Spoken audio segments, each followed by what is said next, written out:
Salam alaikum les gens, Bassem Vénitieux 69200 en espérant que ça va, que les choses se passent. Donc vous êtes au courant de la fuite du président syrien Bachar el-Assad. Donc il y a des sources qui disent qu'il est mort, ainsi de suite. Bon, moi je me dis, après ça n'engage que moi, bon on en a parlé à la radio déjà depuis longtemps, moi je pense que c'est un coup des Russes. Les Russes veulent protéger Assad. Et ils savent que Assad, s'il reste en Syrie, ils vont le buter. Que ce soit par les services secrets israéliens, que ce soit par les services secrets syriens, que ce soit par rapport au Navy SEAL américain, ainsi de suite. Donc les Russes ont organisé sa fuite et son départ. Moi, je le vois comme ça. Et ça peut servir à quoi? Ben, ça peut servir à un plan précis.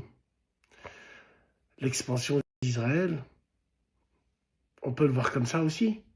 Ben ouais, le drapeau, l'étoile entre les deux fleuves, c'est le Tigre et le Nil. C'est l'Euphrate et le Nil. Entre l'Euphrate et le Nil. Moi, je pense que c'est ça. Ça a été organisé par les services secrets russes pour le protéger, lui. On sait que le père de Bachar et Vladimir Poutine a un peu comme le roi Hassan II, Allah yarhamou, qui a demandé à Chirac de s'occuper de son fils. C'est un peu comme ça, le père à Bachar el-Assad. Il a parlé à Poutine à l'époque, dès qu'il est venu au pouvoir, il lui a expliqué. Donc moi, je pense peut-être que c'est un coup des services russes qui ont fait en sorte de le protéger, je pense.